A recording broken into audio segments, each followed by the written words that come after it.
Бид бүхэн нотолцсон, баталсан зүйлд илүү их татагддаг, илүү их түүнийг хүндэлж биширч хүлээж авдаг. Гэхдээ нотлогдсон тойрог гэдэг бол жижиг ертөнц, нотлогдоогүй, батлагдаагүй ертөнц гэдэг бол агуу том ертөнц.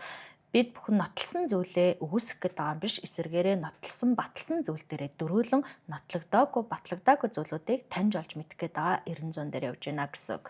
Нотлогдож, батлагдаагүй зүйл нь таны нүдэнд харагдаж мэдрэгдээгүй болохоор байхгүй гэсэн үг биш. Та зөвхөн түүнийг мэдрэх, харах, ашиглах чадвараа өөрөө л хаачихсан гэсэн үг. Таны дотоод ертөнцид хаагдсан байгаа болохоос биш, галактик ертөнцид энэ бүхэн хаагдсан байгаа гэсэн үг биш ээ. Бид бүхэнд үргэлжил таних, мэдэх, сурах, хөгжих, боловсрох чадвар нь өгөгдчихсэн байдаг боловч үүний төлөө энэ зүйлийг ашиглахын төлөө хичээл зүтгэл гарах хэрэгтэй гэдгийг дэлхийн ертөнц галактик жам яс бидэнд үргэлж сануулж байдаг. Жишээ нь та нэг компанид ажилд орё гэж бодъё. Тэр компанид та би юу ч хийдэггүй, юу ч чаддгүй гэвэл тэр байгууллага таныг авахгүйтай адилхан дэлхийн ертөнцийн байгаа бүх хүмүүсийн сүнсний код өөрөө зорилготой ирдэг. Та ямар нэгэн зүйл хийж ээж тэр байгууллагаас цалин авдагтай л адилхан та энэ дэлхий дээр ч гэсэндээ ямар нэгэн зорилго, ямар нэгэн үүрэг даалгавартай л ирсэн гэсэн үг. Үүрэг даалгавар нь зүгээр л амьдрах, өрөөхөд төрүүлэх, сайн сайхан байртай машинтай амьдрах байсан бол бид бүхэн ийм олон сургууль хичээлийг авч өөрийгөө хөгжүүлэх ямар шаардлагагүй.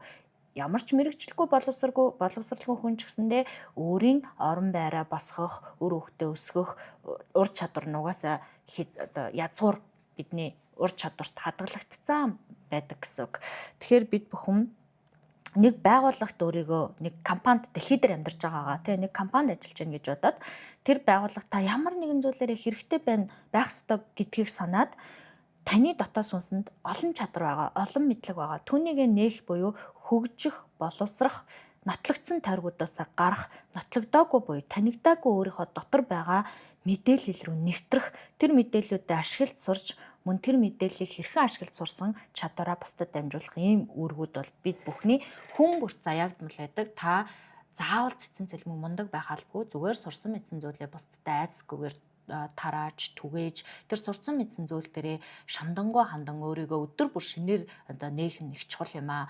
Хүн гэдэг бол би өөрийгөө нээжлээ, таньчлаа, болчлаа, дуусчлаа гэдэггүй төвшин болгондоо шинээр нээж, төвшин болгондоо шинээр задлж, шинээр ойлгож, шинээр хөгжиж боловсрох хязгааргүй их далайн шиг их ертөнц бидний хүлээж байна. Тэгэхээр нотлогдсон тойрог гэдэг бол бидний жижиг ертөнц, нотлогдоогүй ертөнц гэдэг бол бидний таньж амжаагүй, таних гад хичээгээ явж байгаа асар удам ертөнцөө гэж та бүхэн маань ойлгож болно. Ингээд та нартай амжилт хүсье.